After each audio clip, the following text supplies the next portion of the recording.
Bonjour à tous, bienvenue pour cette nouvelle vidéo. Eh bien c'est parti, on commence notre travail sur les structures de pions. Pour ceux qui ne l'ont pas encore vu, vous pouvez aller consulter la vidéo d'introduction sur les structures de pions, dans lequel je parle du vocabulaire, donc les pions passés, les pions pendants, etc. Enfin, tout ce que vous devez connaître sur les pions. Les structures de pions, comme je vous l'ai dit, c'est extrêmement important. N'importe quel maître ou n'importe quel forgeur réussit à identifier la structure de pion. Ça lui permet même de savoir de quelle partie, de quelle ouverture est tirée n'importe quelle position. À part quelques positions un peu plus ouvertes, mais en tous les cas, quand c'est des positions un peu plus fermées, on fait une identification rapide de la structure de pion et on peut savoir dans un milieu de jeu de quelle ouverture c'est issu. En tous les cas, ce qui est vraiment intéressant, c'est que ça va vous donner la connaissance de certains plans liés à ces structures de pions. Donc, encore une fois, je vous le dis, on va travailler sur ces structures de pions. On en aura une régulièrement. Là, ici, on va parler de la structure Carlsbad. Comment on va faire pour la travailler? Là, c'est simple. Vous aurez accès à l'étude Lichess sur laquelle je vais travailler et vous présenter cette vidéo. Dedans, je vais vous présenter les positions clés, un petit peu les plans stratégiques, etc. On va dérouler une partie avec le plan principal. Et ensuite, ça sera à vous de travailler. Je vous mettrai dans l'étude Lichess des positions issues de la structure Carlsbad. Voilà. N'hésitez pas à commenter, à vous abonner, à partager ces vidéos. Je sais qu'il y a beaucoup de publicité, donc n'hésitez pas à utiliser un bloqueur de publicité. Et puis si vous n'avez pas envie de regarder la publicité, n'hésitez pas aussi à faire un don pour la chaîne via Tipeee ou via le site internet. N'hésitez pas en tous les cas. Donc c'est parti pour la première structure, la structure Carlsbad. Donc voici la structure Carlsbad. Encore une fois, si vous n'avez pas regardé la vidéo d'introduction, je vous conseille d'y aller parce que je vais parler de termes qui sont expliqués dans la première vidéo. Ce qui caractérise la structure Carlsbad, eh bien, c'est l'échange du pion C, en gros, contre le pion E. Encore une fois, si j'avais le pion en A3, si on a le pion en A6 ou H6, etc., on a toujours une structure Carlsbad. C'est pas forcément figé comme ça. Je peux avoir le pion en G3 pour les blancs. Ce qui caractérise la structure Carlsbad, c'est cet échange de pion C contre le pion E, alors tous les autres pions sont encore présents. Voilà. Ce qui fait qu'on va avoir, si vous regardez bien, 2 contre 3 ici, 4 contre 3 ici, et puis les deux pions ici centraux. Voilà. Donc on peut parler de majorité pour les noirs à l'aile dame, et de majorité à l'aile roi pour les blancs. Sauf qu'ici, on a encore les pions D. On voit que ça pose un petit problème. En tous les cas, ici quand même, mine de rien, les noirs ici ont une minorité de 3 pions contre 4, et nous on a une minorité de 2 contre 3. Vous verrez que ça a son importance tout à l'heure. Donc ici, pour l'instant, on n'a pas trop de faiblesse. L'idée, ça va être d'en créer dans les structures des deux camps. Ici, globalement, on va avoir 3 plans pour les blancs, 3 plans pour les noirs. Quand on parle d'une structure de pion, on peut également l'imaginer avec les couleurs inversées. Pour quelque chose de pratique, je ne vais quasiment utiliser que les blancs qui auront la minorité ici. Mais vous allez voir que, par exemple, dans la carocane, dans l'ouverture carocane, on peut avoir un Carlsbad avec les couleurs inversées. On y reviendra juste après dans le chapitre comment obtenir la structure Carlsbad. Carlsbad, pour ceux qui se posent la question, ça vient d'une ville de République tchèque ou de l'ancienne Tchécoslovaquie. Et vous pouvez le trouver écrit avec un K, donc avec un C, il n'y a pas de faute d'orthographe, et je vous épargne la version tchèque. Donc ici, on va identifier 3 plans pour les blancs et 3 plans pour les noirs, sachant que c'est les plans les plus fréquents, mais voilà, il en existe d'autres, ou des mini-plans, etc. En l'occurrence, on parle de plusieurs plans globaux pour jouer cette structure. Vous voyez l'avantage que vous avez. Vous identifiez une structure, et ensuite, en fonction de la structure, vous allez pouvoir placer vos pièces pour réaliser les plans. Donc ici, on va parler pour les blancs, le premier plan, le tout premier plan dans une Carlsbad, vous l'avez peut-être déjà entendu, c'est ce qu'on appelle l'attaque de minorité. Donc la minorité, elle est ici, et on va se servir de cette minorité pour aller attaquer les pions de l'aile dame et créer des faiblesses. Voilà, on va pousser B2 en B4, B5, et on va essayer de créer des faiblesses dans l'aile dame des noirs. Donc là, ici, imaginez les pièces, on aura le fou en D3, la tour en B1, une dame sur C2, l'autre tour, et puis on fait une attaque sur l'aile dame. Ça, c'est le premier plan que tous les forts joueurs connaissent ici, l'attaque de minorité, et qui est extrêmement important à comprendre. On a un deuxième plan pour les blancs qui va être la poussée F3 et E4. beaucoup moins fréquent, beaucoup plus difficile à réaliser. La plupart du temps ici, dans ce cas-là, on va avoir le fou en fianchetto du côté roi. Et puis, plus rarement, on va avoir un grand roc fait par les blancs et une marée de pions. Ça, c'est le troisième plan. Et une attaque sur le roc. Alors, vous voyez bien que le roi, quand il va y avoir grand roc, le roi va tomber sur C1. Donc, c'est pas une situation d'avenir. Mais si les blancs ont déjà un avantage de développement, ça peut faire très mal. Encore une fois, je vous donnerai un exemple de partie qui a été jouée avec ce grand roc. C'est des parties qui sont très intéressantes et très sympas à jouer en tous les cas. Pour les noirs, le plan principal pour lutter contre l'attaque de minorité, qui est une attaque à l'aile dame, et comme c'est le cas dans beaucoup de positions, on va contre-attaquer l'attaque à l'aile dame des blancs par une attaque à l'aile roi des noirs. Donc ici, ça va être un jeu de pièces, on va essayer de placer un cavalier, etc. Je vous montrerai tout ça tout à l'heure. De temps en temps, on trouve le plan B6 et C5, mais c'est comme le pion, je vais y arriver, le plan F3 et E4, c'est difficile à mettre en place. Et puis on a un dernier plan qui est un plan que j'affectionne particulièrement pour lutter contre la structure Carlsbad. Quand on a les pions en A4 et en B4, les noirs vont pousser B5 de telle manière à créer un avant-poste sur la case C4. Le problème de cette histoire-là, c'est qu'on va avoir un pion C6 qui va être flop. Mais encore une fois, on va revenir dessus tout de suite. Maintenant, ce qu'on va regarder, c'est à partir de quelle ouverture on peut trouver une structure Carlsbad. Alors, connaître la structure Carlsbad est intéressant parce qu'elle provient de beaucoup d'ouvertures. Donc, beaucoup issues de D4, mais vous allez voir aussi sur la carocam, donc issues de E4 avec les couleurs inversées. Donc D4, D5. Par contre, c'est sûr que D4 et D5 sont joués dans les deux cas, que ce soit avec les blancs ou avec les noirs. Je vais vous montrer le plus fréquent pour obtenir la Carlsbad. Gambit-dame, Gambit-dame refusé. On sort le cavalier, on continue à venir attaquer le pion B5, D5, pardon. Cavalier F6, ça défend, fou G5. Donc on fait pression sur un défenseur de la case D5, donc on vient augmenter la pression sur cette case grâce au clouage.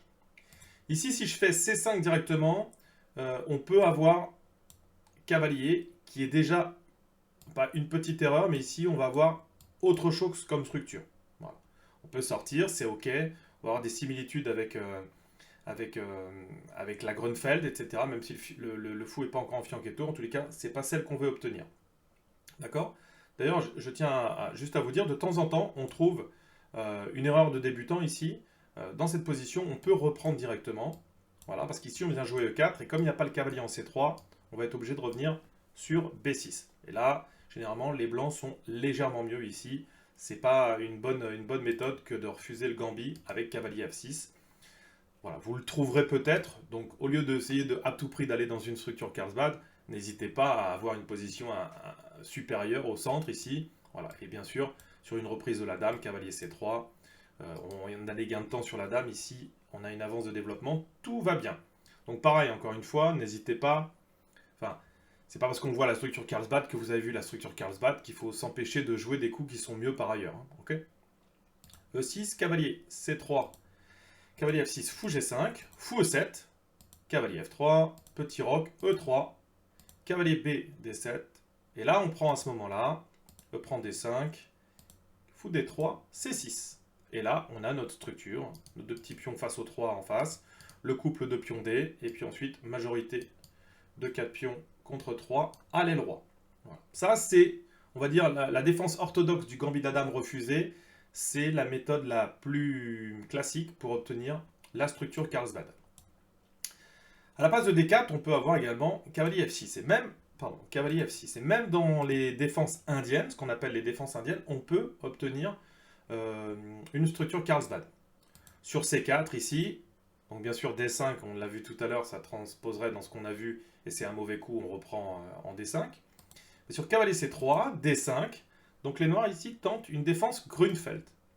Sauf que dans la défense Grunfeld, on peut prendre ici, comme on l'a vu tout à l'heure, et on vient reprendre, avec des contre-attaques avec le pion C, c'est pas celle qu'on veut obtenir, mais sur une Grunfeld, on peut jouer cavalier F3 au lieu de reprendre. vous allez voir que c'est un petit peu alambiqué, mais on va retomber sur une structure Grunfeld. E4, attaque du fou. C'est prend D5. Les noirs s'emparent de la paire de fous. Cavalier G5. E6. Il y a une attaque sur le cavalier, donc on est obligé de revenir en F3, et on prend E5. Et bien ici, on a une structure, Carlsbad. On a le fou en fianchetto. Ici, je ne vous cache pas que cette position elle est quand même légèrement favorable aux noirs. De toute façon, ici, on a déjà des possibilités, vous verrez, du plan des noirs, qui est une attaque sur le roc. Et puis le fou fait pression sur le pion ici. On a en plus G6, qui fait qu'on peut sortir de temps en temps le fou, qui vient contrôler la case B1, qui est extrêmement importante dans la structure Carlsbad. En tous les cas, on a obtenu la structure Carlsbad avec une défense Grunfeld. On peut également l'obtenir avec, à l'intérieur d'une Nimzo indienne. Cavalier C3, fou B4, dame C2, D5, C prend D5, E prend D5, on cloue encore, H6, H4, je vous donne la variante principale. Même si ici, de temps en temps, on a G5, on va se retrouver dans une structure Carlsbad, c'est ce que je voulais vous montrer. Ici, c'est pas parce qu'il y a eu H6 et G5 qui ont été joués qu'on n'est pas dans une structure Carlsbad. Mais ici, vous vous rendrez compte que dans cette position, ou dans les plans qui sont pour les noirs dans la structure Carlsbad, c'est une attaque sur le petit roc. Donc avec le pion H6 et G5, mine de rien, on est quand même presque dans la réalisation de notre plan. Voilà. Encore une fois, ici, on a quand même une structure Carlsbad. Et puis on peut obtenir aussi une structure Carlsbad à partir de E4 et la défense carrocade. D5, encore une fois D5 est joué, E prend, fou D3, cavalier F6, C3, cavalier C6, fou F4, E6. Et ici on a une structure Carlsbad avec les couleurs inversées. Regardez, c'est les noirs qui sont directement dans cette position. Il faut faire remarquer que comme les blancs ont le temps d'avance, ils ont réussi à jouer fou F4, qui contrôle la case B8, qui est l'équivalent de la case B1, et qui est extrêmement importante dans la Carlsbad pour les attaques de minorité. Bon, on pourra jouer autre chose ici, mais en tous les cas, juste pour vous montrer qu'on peut l'obtenir avec différents ordres de coups, avec différentes ouvertures, et avec les couleurs inversées. Donc c'est une structure forcément très intéressante à connaître. Donc nous revoilà qu'avec les pions, et comme je vous le disais, le plan 1 des blancs, c'est une attaque de minorité. L'idée, ça va être de pousser le pion B jusqu'à B5 pour poser une question à l'adversaire. Est-ce que j'échange ou est-ce que je me laisse échanger, etc. Alors bien sûr, on aura poussé A4, on aura mis une tour en B1, etc. On va préparer notre attaque de minorité. Peut-être une dame en C2, l'autre tour en C1.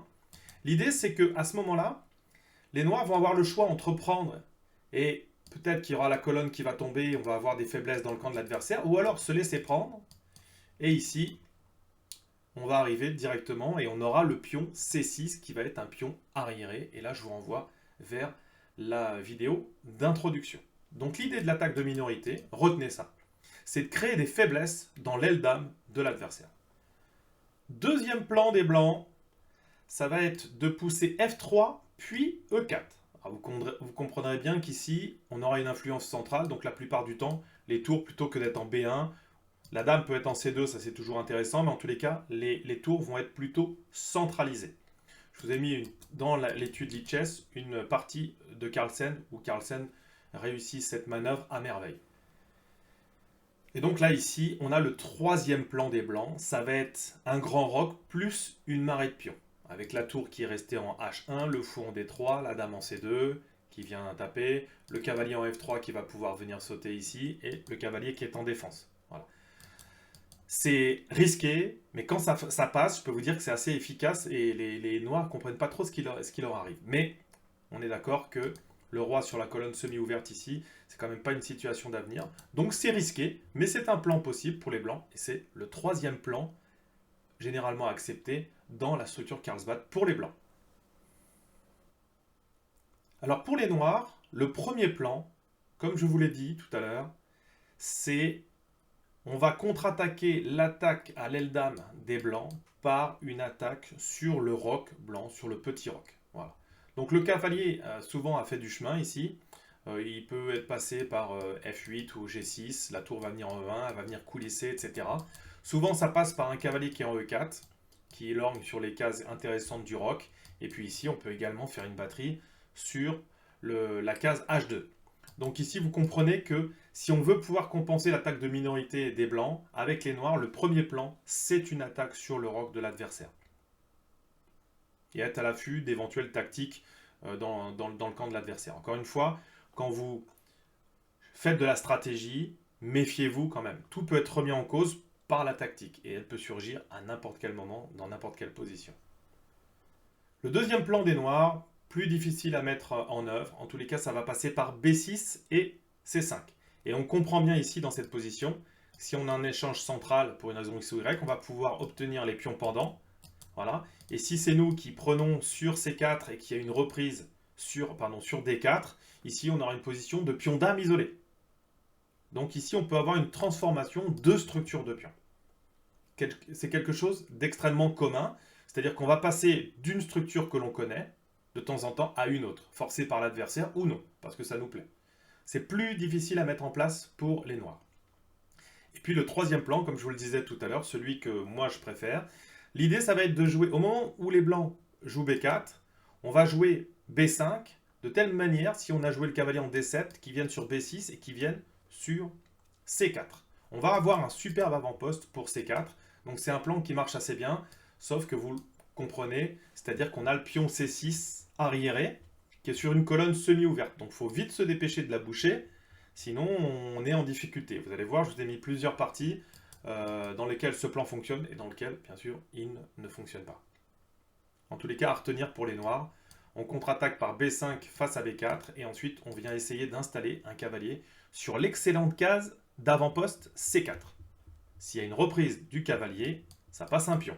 Voilà, ça c'est très important à comprendre. Donc là, je vous ai mis une structure de pion allégée. D'accord? On a la partie L-Dame, et c'est juste pour vous montrer un petit peu comment les pions peuvent avancer, bouger, etc. Il y a des livres entiers, enfin des chapitres de livres entiers sur les attaques de minorité. Le squelette de pion dans les attaques de minorité. Je pourrais vous conseiller un livre également aussi qui en traite, qui est absolument fabuleux. En tous les cas, ici, l'idée, ça va être de pousser, bien sûr, B4. Et donc, en fait, alors bien sûr, vous imaginez les pièces positionnées un petit peu partout sur l'échiquier. Les noirs, ils ont deux stratégies. Soit ils essaient de faire quelque chose d'actif, soit ils attendent. Donc, ils peuvent jouer A6, bien entendu. S'ils attendent, qu'ils jouent une autre pièce sur l'échiquier, donc là, c'est roi G8, bien sûr, c'est pour les données de l'exercice pédagogique, on vient pousser B5. Et c'est ça qu'il faut comprendre. C'est-à-dire qu'ici, si de l'autre côté de l'échiquier, on ne fait rien, eh bien, il va y avoir un échange ici et on va se retrouver avec le pion C6 arriéré. Quand je vous disais que le plan de l'attaque de minorité, c'était de créer des faiblesses dans le camp de l'adversaire, plutôt que d'avoir notre minorité qui est une faiblesse, eh bien, on vient créer deux faiblesses dans le camp de l'adversaire. C6 plus A6, A7. Et c'est ça qu'on va venir attaquer. C'est ça qu'on va venir attaquer. Alors bien sûr, on pourrait commencer directement par A4, roi H8, et à ce moment-là, on fait B5. Et si on vient prendre ici, eh bien, on a quand même ce pion qui va se retrouver isolé. On a toujours 1 contre 2, donc on a toujours une minorité. Mais imaginez si on a réussi avant à mettre des tours sur les colonnes A et B, eh bien, les noirs ici, ils ne vont pas avoir le temps de s'occuper de leur plan qui est une attaque à l'aile roi. Alors on va dire A6, A4, on va dire que les noirs font rien. Je pousse B5, et ici, s'il y a un échange, double échange, et bien ici, c'est pareil. Si les noirs reprennent, ils se retrouvent avec 3 pions isolés. Voilà, des pions doublés, donc difficile. Et s'ils font rien, voilà, qui jouent une pièce de l'autre côté de l'échiquier, eh bien, ils se retrouvent avec ces structures. C'est cette position, c'est cette attaque qu'on va voir plus précisément dans la partie que j'ai décidé d'analyser aujourd'hui. Mais tous les exemples d'autres attaques, d'autres plans, vous le retrouverez dans cette étude Lichess. Okay, et je vais vous montrer aussi l'autre possibilité, c'est-à-dire qu'au moment où l'adversaire va pousser le pion A, on va pouvoir éventuellement pousser B5. Et donc, c'est là qu'il faut bien comprendre ce qui va se passer. C'est-à-dire qu'on se crée un avant-poste en C4, ok. Le problème, c'est que pour aller sur l'avant-poste en C4, il faut passer sur soit D6, soit B6. Et ici, si les blancs poussent, eh bien, ils empêchent déjà une première case d'atterrissage, je veux dire. Enfin, de passage, en tous les cas. Donc ça, c'est quelque chose auquel il faut faire attention. Et puis, l'autre problème, c'est que le temps que j'amène mon cavalier, s'il est situé ici ou là et là, bon, bah, les blancs, ils auront peut-être le temps d'attaquer sur cette colonne semi-ouverte et ce pion arriéré. Donc il faut vraiment y faire attention. Des fois ça peut bien se passer, des fois mal se passer. Je vous montrerai quelques positions types juste après. En tous les cas ici, s'ils prennent, et ben là on obtient ce qu'on veut, c'est rêver. On vient ici, la colonne semi-ouverte pour la contre-attaque des noirs, etc. Et l'attaque de minorité, eh bien elle a un petit peu échoué dans cette structure. Pareil, c'est le 9e chapitre de l'étude Lichess. Ici, je vous ai mis un petit peu ces poussées de pion. Donc quand vous avez des structures, c'est intéressant de travailler en manière décomposée. Vous pouvez travailler sur votre échiquier chez vous, en 3D, de pousser les pions, de se dire, ok, s'il pousse ça, qu'est-ce que je peux faire, etc. On a tendance à prendre nos règles pour les réalités, c'est-à-dire que quand on nous propose un pion à prendre, on le prend. Ou alors on se dit, bon, bah s'il prend, je prends. Puis d'un seul coup, il pousse et on est surpris. Donc il faut vraiment faire attention. Et une dernière fois, je vous le redis, faites attention, la tactique remet en cause toutes les mêmes, les plus... les stratégies les plus fortes ou les plus belles, elles sont remises en cause forcément par la tactique. Donc ça n'empêche pas que il faut tout le temps vérifier que votre adversaire n'a pas de possibilité tactique, surtout quand vous jouez des positions stratégiques, parce que les tactiques peuvent arriver de n'importe quelle position. Donc là, je vous ai mis un exemple de plan numéro 3 pour les noirs qui fonctionne assez mal ici. Donc pareil, vous aurez accès à cette position. Mais ici, vous voyez bien ce que je vous disais, c'est-à-dire que cavalier dans D7, si les blancs poussent ici, bah, je ne peux pas aller de suite sur l'avant-poste. Et là, je vais avoir un problème sur cette colonne. Petit roc, fou D6, on essaye de mettre en place l'attaque, mais il y a un fou, il y a 2 pièces mineures qui ont déjà été échangées, donc c'est dommage pour les noirs, mais ça ne va pas forcément être facile à mettre en place. Cavalier E2, et ici, les blancs s'y trompent pas, ils vont directement faire pression sur la colonne semi-ouverte. Dame E7, et vous voyez que le cavalier est en incapacité d'aller sur la case d'avant-poste. Je vous montre les coups assez rapidement. Il faut quand même bien protéger le pion B4. Cavalier F6, tour F en C1. On commence tranquillement à préparer le doublement des tours. Le problème, c'est qu'ici, c'était attaqué 2 fois. Donc d'abord, on vient défendre le pion avec le cavalier en D3, qui est super bien positionné pour lui aussi des avant-postes. On voit bien qu'il y a un problème, il y a des petites difficultés. Cavalier D3, F6, ils ne veulent absolument pas voir débarquer un cavalier sur E5. Tour B va en C1, ça y est, une deuxième attaque sur le pion C. Dame E6, petite manœuvre tactique, prise, et comme on dit, surprise. Cavalier D2, les échanges sont favorables, F5 on essaie de stopper, mais la concession c'est une deuxième case d'avant-poste. Vous avez vu que la case C4, ça n'a pas bien tourné pour les noirs ici. F4, ils essaient de compenser avec une attaque sur le roc. Mais ici, ça n'a pas fonctionné et on a une troisième attaque sur le pion arriéré. Un des gros thèmes de la Carlsbad. Tout ça, ce plan, chapitre 11 de l'étude Lichess, vous pourrez le revoir à l'issue de cette vidéo. Avec le lien qui sera dans la description. En revanche, on peut avoir des plans favorables. Ce plan, il peut être intéressant. Regardez, A prend B, et là, je pousse B5. Et là, j'ai la case libre. Vous voyez la différence avec tout à l'heure? C'est-à-dire que maintenant, je vais pouvoir aller sur cette case. Cavalier E5, il prend, pas de souci, parce que là, du coup, bah, je refais le chemin pour aller sur cette case. Fou E7, dame prend E7, F4. Ici, dans la partie, les noirs ont joué tour à 3. L'idée aussi du plan, c'est quand même d'avoir la colonne A ouverte, mais ils auraient très bien pu jouer cavalier B6, tour F en D1, et avec le cavalier qui atterrit sur cette belle case d'avant-poste et faire pression sur la case E3. Donc vous voyez l'idée du plan des noirs. Donc je vous ai mis des positions dans lesquelles le plan fonctionne à merveille. N'hésitez pas à les voir, à les regarder et les re-regarder pour bien les comprendre. Je vous ai mis une position également de plan numéro 3.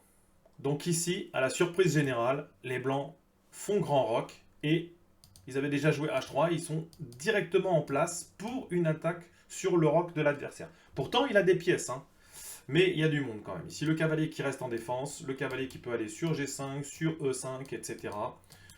Je vous ai mis une belle partie ici.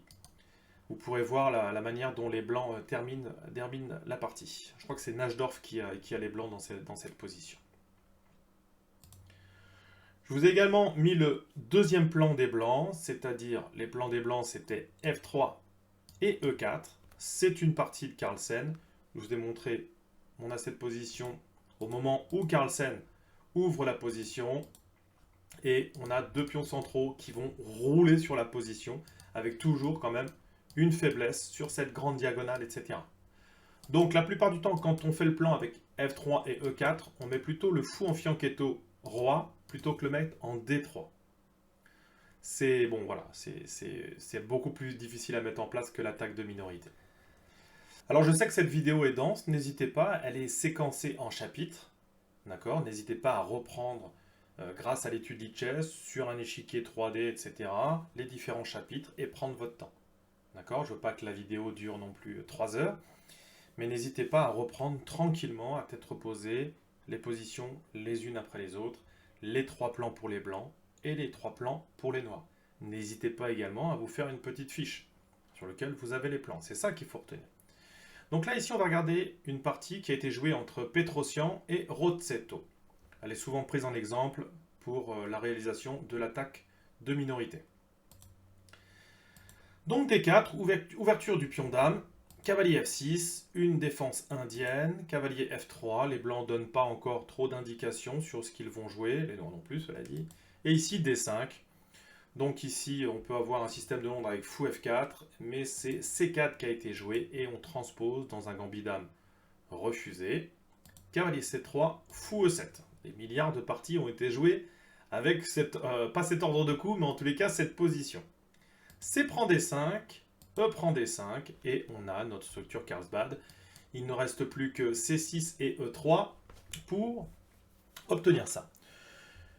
La structure Carlsbad fonctionne avec le fou de case noire au-delà de la chaîne de pions. Si on pousse E3 avant que le fou ait bougé, c'est pas terrible. Donc c'est la raison pour laquelle ici, on doit faire le choix entre fou G5 ou fou F4. C6, dame C2. Dame C2, c'est vraiment un coup très utile parce que ça commence à venir faire pression sur C6. Et puis, mine de rien, après E3, vous allez voir qu'on pourra jouer fou D3 et faire pression sur H7. Donc c'est toujours quelque chose qu'il faut faire attention. Et vous vous souvenez, je vous ai dit le troisième plan des blancs, c'est également de faire grand roc et de faire éventuellement une attaque sur le roc. Donc ici, on n'a pas donné encore trop d'indications.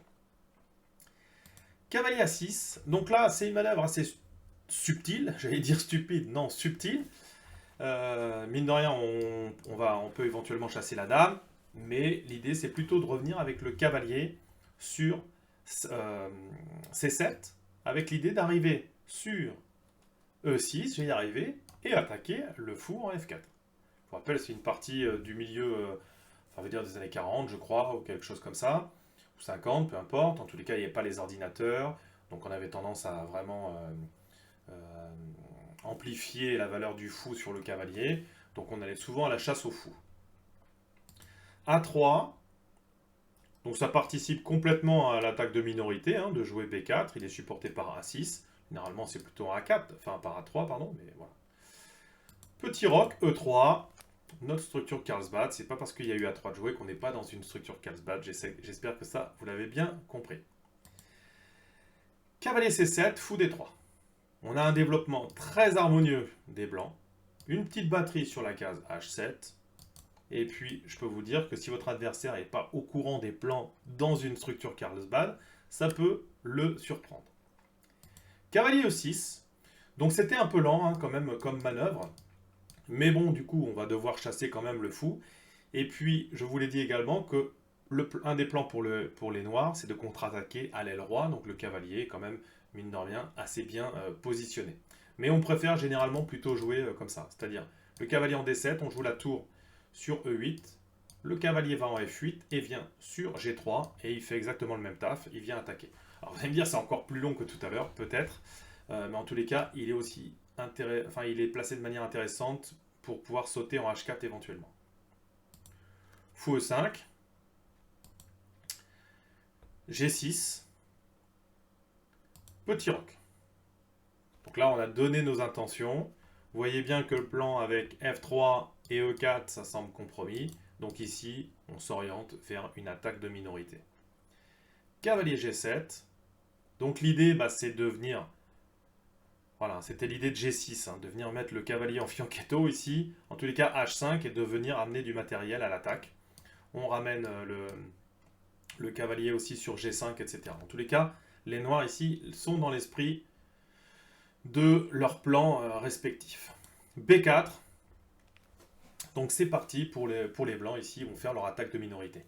Regardez que le cavalier en F3, en C3, pardon, le fou en D3, plus une tour en B1, participe à l'arrivée du pion sur B5. Alors il faut bien sûr faire attention, vu qu'il y a le fou en E7, si on pousse B5, on perd le pion en A3, donc il faut bien sûr faire attention, et souvent on va plutôt le positionner en A4. A3 avait été utile parce qu'il avait évité de perdre un tempo sur la dame tout à l'heure. A6, fou prend F6. Alors ici, tactiquement, c'est peut-être pas justifié, mais en tous les cas, par rapport à l'attaque de minorité, c'est complètement dans le plan des noirs. Fou prend A4, et là l'idée de Petrosian, c'était de pousser, de ramener tour B1, tour C6, et puis ensuite de créer des faiblesses au sein de cette position. Toujours surprenant aussi de voir que même quand on réalise un plan parfaitement, la position n'est pas forcément déséquilibrée. Ici, il y a toujours 0-0, la position est complètement égale. Mais c'est le fait de mieux connaître son plan et d'avoir des idées fixes qui va faire qu'on va être en capacité de prendre l'avantage sur l'adversaire. L'ordinateur, lui, il est froid, il fait du calcul, etc. Il ne pose pas de problème. L'attaque de minorité s'en fout complètement. Lui, il va faire quelque chose de très concret. Alors que vous, comme vous ne pouvez pas tout calculer, eh bien, vous êtes obligé de vous orienter avec... de la planification, avec de la stratégie.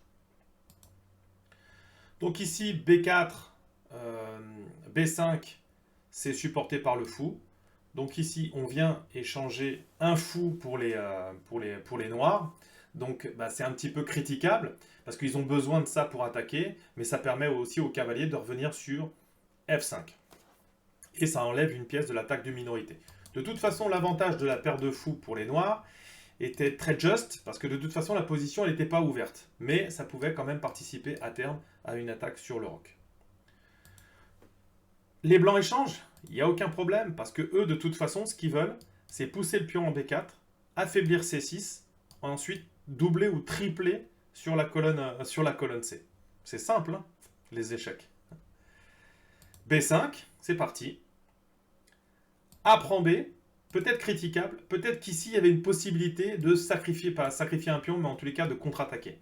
C'est aussi une des possibilités tactiques auxquelles vous fassiez attention, parce qu'ici on sacrifie un pion temporairement, mais le vis-à-vis avec la dame ici peut être un petit peu embêtant ici.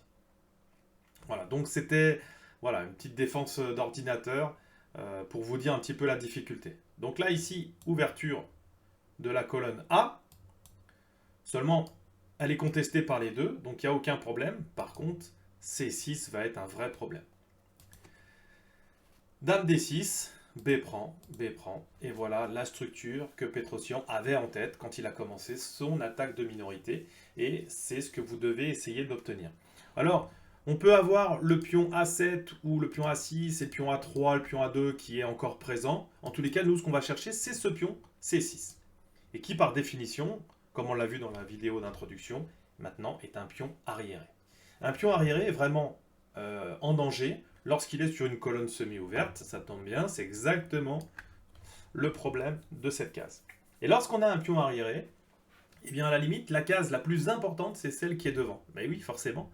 Parce que comme un pion arriéré, par définition, il n'a pas de petit camarade pour le supporter, bon, surtout pas de B8 et de C8, en tous les cas, il n'a plus de camarade ici, eh bien en fait, on va être en capacité d'avoir une case d'avant-poste. La case C5, elle va être extrêmement intéressante. Alors de temps en temps, elle est contestée par les noirs parce qu'ils ont un cavalier sur E4, mais là, le cavalier n'est pas forcément le mieux placé pour contester cette case d'avant-poste. Donc cavalier A4, ça semble complètement naturel. Tour F en B8 et cavalier C5. Donc en mettant un cavalier sur la case d'avant-poste, on vient en plus bloquer le pion arrière. C'est-à-dire qu'il n'a plus de mobilité, on n'a même plus à se soucier de ce qui se passe si les noirs font C5. Bon, vous allez me dire qu'ils ont deux colonnes ouvertes et ils ont leurs deux tours, etc. Oui, il n'y a pas de souci. Mais de toute façon, nous, notre faiblesse, elle est structurelle, justement, ça tombe bien, et elle va durer, c'est forcément quelque chose de long terme. Enfin, le plus longtemps qu'on souhaite qu'elle soit de long terme, jusqu'à temps qu'on le prenne. Dame E7, cavalier D3, donc l'idée c'est quand même de pouvoir venir sur E5 qui est un autre avant-poste, et puis en plus de E5, on peut faire pression sur le pion C6. Dame B7, cavalier F vend E5. Donc là, ici, les noirs se décident à prendre, mais c'est pas grave parce qu'on réitère la menace sur le pion arriéré. Et ça, c'était vu depuis le départ, avec cette histoire d'attaque de minorité. C'est ça qu'on veut obtenir. Alors vous imaginez l'avantage que vous avez sur un adversaire qui ne connaît pas les plans? C'est juste génial. Il décide d'échanger une paire de tours. Ça nous arrange à la limite. De toute façon, c'est pas le problème. Il faut de toute façon qu'il défende face à E7. Face à C6, pardon. G3. C'est rigolo, mais G4 aussi était possible. G4, dans ce genre de position, est intéressant. On vient faire un contrôle de case. C'est-à-dire qu'on fait perdre de la mobilité au cavalier ici. Bon, de toute façon, il était bloqué par la défense du pion C6, mais en tous les cas, G4 est intéressant. Et vous remarquerez, dans beaucoup de ce genre de positions, que ce soit pion dame isolé ou pion pendant, etc., on réussit à avoir une bonne position avec les blancs, mais les noirs, comme ils ont besoin de moins pour défendre, bah souvent ils réussissent quand même à... Bah c'est bon, ok, ils serrent les fesses et puis ils attendent. Et la plupart du temps, il faut créer un deuxième front. Donc ça, c'est quelque chose que vous allez entendre fréquemment dans ma bouche. En tous les cas, c'est ce qu'on appelle le principe des deux faiblesses. La première faiblesse ici, c'est C6. Mais si les noirs en ont pas d'autres, bah, ils vont peut-être réussir à faire nul. Nous, si on veut gagner, on veut se créer une autre faiblesse. Et c'est ce que fait Petrosian en améliorant tranquillement la position de ses pièces, de son roi, etc. Dame B2. Par contre, ici, on n'échange pas, parce qu'arriver plus... On ne veut pas de finale de tour dans cette position, parce que ça permettrait éventuellement de sacrifier le pion et de jouer une position avec un pion de moins, une finale de tour. Alors qu'on sait que, bon, à leur niveau, ils ont de bonnes chances de tenir la position. H5. Alors c'est affaiblissant, hein, ça laisse beaucoup de cases, mais il n'y avait pas beaucoup de choix hein, quand même pour l'adversaire. Tour C1, ça y est, deuxième pression, donc tour B6. Donc les noirs sont quand même bien positionnés ici. Même s'ils ont pris une leçon stratégique, ils sont toujours en défense et pour l'instant, ils n'ont pas fait de bourde mortelle. H3, tranquillement, on améliore la position. Roi G7, Roi G2. Et puis ici, bah, les coups, c'est quand même difficile hein, dans cette position. Peut-être qu'avec cavalier F5, ils ont décidé de jouer Dame A3. Tour A1. Voilà. L'idée, c'est de venir sur la colonne A. Et puis, on a éventuellement des attaques avec Dame F3, cavalier sur F7 et la tour qui viendrait en retrait. Donc ici, s'il y a eu une vraie première erreur pour les noirs, c'est plutôt A3. Cavalier F5 tenait, mais dans des conditions quand même assez difficiles. Dame A3. Alors on ne peut pas venir ici parce que sinon il viendrait défendre de toute façon. Je vous montre la petite variante. Voilà, une belle variante d'ordinateur ici.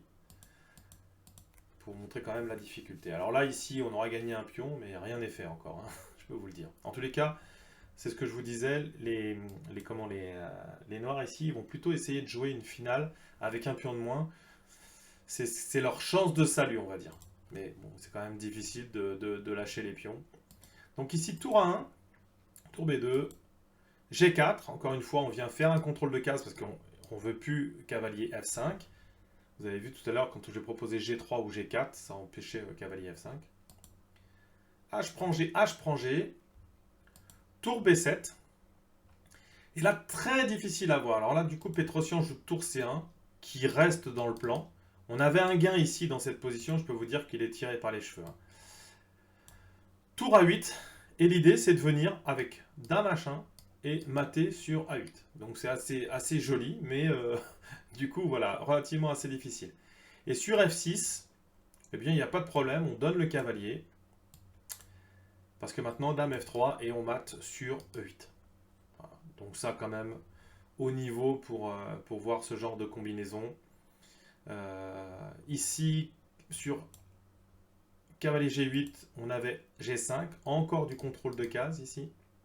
Tour E7, dame G4, et on va rentrer dans la position. Bon, donc gain raté, ok, mais quand même très difficile à voir. Et moi, à la limite, je préfère encore ce coup-là.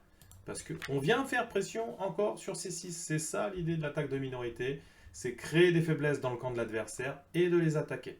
Et à un moment donné, on fait tellement de pression, on met tellement de pression sur l'adversaire qu'il se retrouve en difficulté.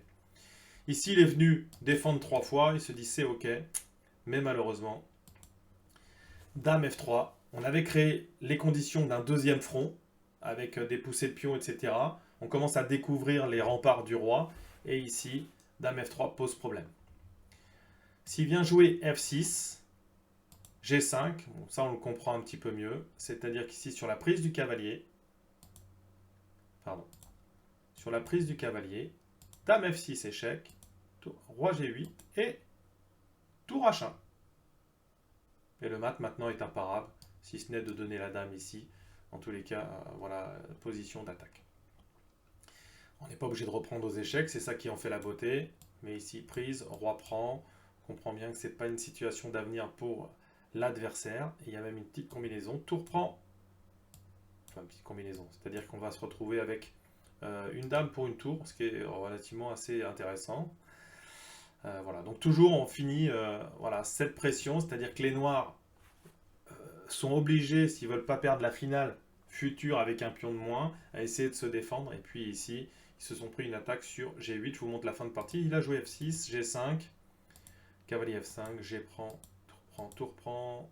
Il a joué roi E7, dame F4. Et ici, les noirs ont abandonné. Donc ils ont un pion de moins. Ils ont le pion G qui va tomber. Voilà, donc, et puis ils vont rentrer sur case noire avec dame G5. Dame G5. Donc ça c'est intéressant de voir, même en accéléré, les parties. Ceux qui ont chess basse, n'hésitez pas à faire des recherches par structure. Vous faites une recherche avec la structure Carlsbad que je vous ai montrée. Et ensuite, vous pouvez regarder les parties assez rapidement, sans calculer, mais juste en les regardant comme ça. Et en voyant comment c'est orienter la partie. Est-ce qu'on a une attaque à l'aile dame? Est-ce qu'on attaque une à l'aile roi, etc. Et puis d'un seul coup, quand il y a un moment critique, vous pouvez vous arrêter. Et moi, je sais que j'aime bien faire ça et c'est vraiment intéressant pour se familiariser avec les plans et de voir comment les grands maîtres, les forts joueurs, jouent ce genre de position. Donc ici, attaque de minorité. L'échange de pièces est favorable, il n'y a pas de problème. Et ici, on a obtenu ce qu'on voulait. C'est le pion faible. Et là, Petrosian va tout faire pour attaquer ce pion. Même à un moment donné, je vous l'ai dit, il a raté un gain qui était difficile, mais en tous les cas, ok, il reste sur son plan. Je n'échange pas les dames, je fais pression sur la colonne C, j'ouvre un deuxième front, voilà, avec un certain nombre de faiblesses dans le camp de l'adversaire. Ma dame est super bien positionnée à la défense de la tour, et également d'arriver sur les cases blanches pour arriver sur F7. On fait du contrôle de cases, restriction, très important ce genre de coup. Tour B7. Ici, comme je vous l'ai dit, tour A8 gagnait, mais en tous les cas ici, on vient commencer à faire pression. Et là, on joue à la fois sur la pression sur C6 et l'autre faiblesse, c'était la case F7, deuxième faiblesse. Et ensuite, on rentre dans la position. Et fin du game, comme on dit. Voilà. Donc très très intéressant cette attaque de minorité, très intéressant à comprendre. Donc comment ça fonctionne tout ça, ces histoires? Dans vos répertoires d'ouverture, si vous jouez D4, vous allez être amené à jouer un certain nombre de variantes. Votre adversaire n'est pas d'accord pour jouer celle que vous voulez. Mais en tous les cas, je peux vous promettre qu'au niveau débutant, vous allez vous retrouver énormément dans cette position. Vous allez pouvoir jouer des structures Carlsbad quasiment à chaque fois que vous jouez le pion D4. Parce que le gambit dame refusé, c'est vraiment quelque chose d'extrêmement courant. Les noirs ont un développement facile de pièces, etc. Donc ils l'apprécient particulièrement. Sauf que vous aurez été plus loin. Vous connaissez la structure de pion. Vous connaissez la structure Carlsbad et vous connaissez les 3 plans pour les blancs et même les 3 plans pour les noirs. Et en connaissant les plans aussi pour les noirs, ça peut aussi nous permettre de jouer des coups qui empêchent le plan de l'adversaire. C'est pour ça que c'est aussi important de connaître nos plans que ceux de l'adversaire. Allez, on passe tout de suite à la conclusion de cette vidéo. Alors en résumé, eh bien, on vient identifier notre structure de pion et à partir de là, on connaît les plans. On connaît les plans qu'on doit réaliser pour les blancs. 3 plans pour les blancs classiques, 3 plans pour les noirs classiques. Premier plan pour les blancs, attaque de minorité, A4, B5, on vient mettre une tour en B1, on pousse en B5 et on vient échanger sur C6 et ensuite on pilonne C6. Et puis si on peut mettre un petit cavalier sur la case C5, c'est parfait également. Deuxième plan un petit peu plus difficile à mettre en place pour les blancs, F3, E4, avec le fou en fianchetto. Je vous ai mis une partie de Carlsen, vous pourrez la regarder et vous faire plaisir. C'est absolument magnifique. Deuxième plan plus difficile à mettre en place pour un débutant. Troisième plan, très très intéressant aussi, c'est on vient faire gant rock et on balance les pions sur l'adversaire, sur le rock de l'adversaire avec les pièces qui sont bien positionnées. La dame en C2, le fou en C2, la tour qui est déjà sur H si on a balancé les pions, le cavalier qui est en F3 qui peut sauter sur E5 ou qui peut sauter sur G5, le fou qu'on a mis sur G5 qui peut éliminer des défenseurs, etc. Donc un plan risqué mais assez intéressant à jouer. Concernant les noirs, eh bien eux, ils doivent faire une attaque sur le petit roc. Voilà, ça c'est leur plan principal. Ils doivent contre-attaquer l'attaque de minorité par une attaque sur le roc. Deuxième plan, plus difficile à mettre en place, B6, C5 pour changer de structure, de se retrouver soit dans une structure avec des pions pendants qu'on verra plus tard, et une structure de pions dames isolés qu'on verra également plus tard. Et puis l'autre possibilité que moi j'aime bien pour lutter contre une attaque de minorité, c'est-à-dire qu'au moment où ils ont joué A4, B5, nous on a joué A6, et ensuite je viens jouer B5, et ça vient créer un trou en C4 sur lequel on adorerait mettre un cavalier. Pareil, j'ai joué quelques parties où les blancs connaissaient pas forcément les plans dans la structure Carlsbad, donc j'ai réussi à mettre un cavalier en C4, je peux vous dire que ça fait très très mal. Très très mal. Mais c'est pas toujours simple, comme je vous l'ai dit tout à l'heure et vous montrer quelques positions, c'est pas toujours facile à mettre en place. Voilà, écoutez, je sais que cette vidéo était dense, n'hésitez pas à reprendre chapitre par chapitre. Voilà, vous avez une semaine pour travailler, et puis voire plus, bien sûr. Je reposterai dans une semaine une autre structure. N'hésitez pas à reprendre, à revoir, à poser les pions sur un échiquier chez vous en 3D et faire des poussées de pions. Si je pousse, qu'est-ce que ça crée comme faiblesse à l'intérieur? Tiens, la case C4, elle est affaiblie. Tiens, la case C5. Comme je vous l'ai dit dans la vidéo d'introduction, les pions, ce n'est pas anodin quand on pousse un pion. Voilà, il ne peut pas revenir en arrière. Donc on n'a plus cette possibilité. Et puis l'autre chose très importante, ne prenez pas vos rêves pour des réalités. Quand vous poussez un pion, il n'est pas obligé de prendre. Souvent on se dit tiens, s'il prend, je reprends, etc. Non. Il y a les poussées, il y a le statu quo, et il y a effectivement la prise qu'il faut calculer. Donc n'hésitez pas à bien prendre ça en compte. J'espère que cette vidéo vous a plu et que vous l'avez trouvée intéressante. N'hésitez pas à mettre des commentaires, n'hésitez pas à me mettre tiens, j'aurais préféré être du côté des noirs, j'aurais préféré aller être moins rapide, avoir plus d'explications sur ça, etc. Moi, j'ai construit le cours comme ça. En tous les cas, n'hésitez pas à mettre en commentaire, poser vos questions. Et puis, faire un complément. Je sais que Fabien Libiziski, il avait fait une vidéo sur les structures Carlsbad. Allez voir la vidéo de Fabien. Je sais que Joachim Mohamed, il fait des belles vidéos sur les structures. Il le met en commentaire. N'hésitez pas, comme ça vous fait différentes sources. Ou marquez-les un. En tous les cas, n'hésitez pas à aller voir d'autres vidéos qui parlent de ces structures. Comme ça vous permet d'avoir un autre regard. Voilà. Même si la plupart du temps, quand même, on a des similitudes. Mais en tous les cas, vous verrez, parce que les mecs sont sûrement plus forts en calcul que moi, ou voilà, etc. Donc n'hésitez pas à aller chercher d'autres sources pour croiser votre travail. Et puis n'hésitez pas, encore une fois, à me poser des questions, et même par mail, j'y réponds sans aucun problème. Donc, eh bien, écoutez, en attendant la prochaine vidéo, je vous dis travaillez bien, soyez courageux, et puis à bientôt. Ciao, ciao.